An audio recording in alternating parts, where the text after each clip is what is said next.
वो तो काम आप कर रहे हैं। नहीं, मैं निकाल नहीं पा, मैंने निकालने का एक प्रयास शुरू किया है और मुझे इस बात का सेटिस्फेक्शन है कि पहली बार बिहार जैसे राज्य में एक बड़े वर्ग में ये कॉन्फिडेंस जरूर आया कि चलो कुछ एक प्रयास तो शुरू हुआ, कोई कोशिश तो कर रहा है।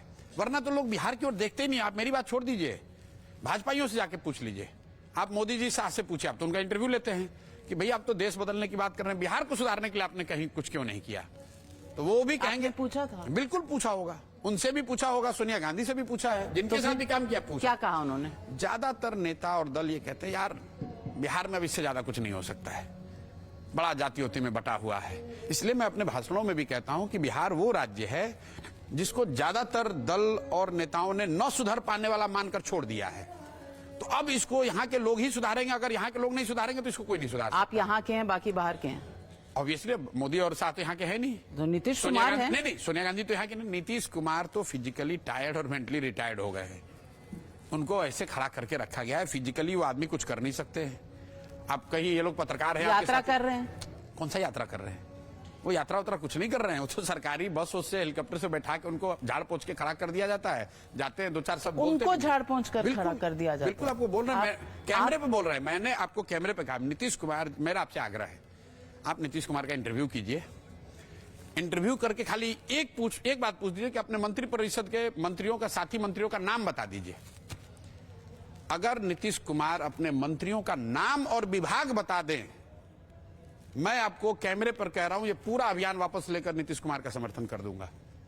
जिस एक समय में किया था, नहीं किया आपने, आप फिर बात घुमाइए, आप एडवाइस आप इस पर टिके रहिए, आप टिके रहिए। तब 2014 के नीतीश कुमार और आज के नीतीश कुमार में फर्क है। मैं बहुत जिम्मेवारी से इस बात को कह रहा हूं कि नीतीश कुमार जी की मानसिक शारीरिक हालत अब ऐसी नहीं है। और ये कोई, मैंने तो कहा जांच करा लीजिए, जांच क्या भी विषय नहीं है। कोई भी पत्रकार चला जाए, नीतीश कुमार ने पिछले कई महीनों से कोई पत्रकारों से बातचीत नहीं की है। आप कहेंगे तो मोदी जी ने नहीं किया है, लेकिन मोदी जी जा रहे हैं, भाषण तो दे रहे हैं कहीं। नीतीश कुमार कुछ नहीं बोलते हैं, कोई विषय पे उनको जानकारी नहीं है, उनको पता ही नहीं है। उनके इर्द गिर्द 4-5 लोग हैं, वही चला रहे हैं। बड़ी बात कह रहे हैं आपके, झाड़ पोंछ कर मुख्यमंत्री, और वो अगले और बीजेपी ने तो एक रेजोल्यूशन पास किया है कि वही फेस रहेंगे अगले चुनाव का। इससे बढ़िया काम बीजेपी हम लोग जैसे लोगों के लिए कर ही नहीं सकती है। बीजेपी का धन्यवाद।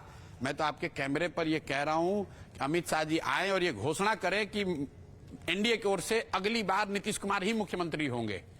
ये कर दें और न भाजपा वाले सब हार गए चुनाव, तो आप लिख लीजिए मेरी बात को। खाली वो कह दें, डर के मारे कहते नहीं है, वो ये कह रहे हैं कि अभी उनके नेतृत्व में लड़ेगा।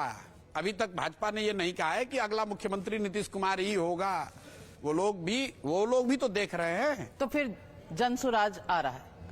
बिल्कुल आ रहा है, बिल्कुल आ रहा है। और आप देखिएगा नतीजे। मैं इसलिए नहीं कह रहा हूं कि मैं जनसुराज में प्रयास कर रहा हूं, इसलिए कर रहा हूं कि बिहार की जनता ऊब गई है लालू नीतीश भाजपा के इस प्रयास से, और रोज नीतीश कुमार के पलटने से, और यहाँ की जो गरीबी, बदहाली है, पलायन है, उससे लोग ऊब चुके हैं।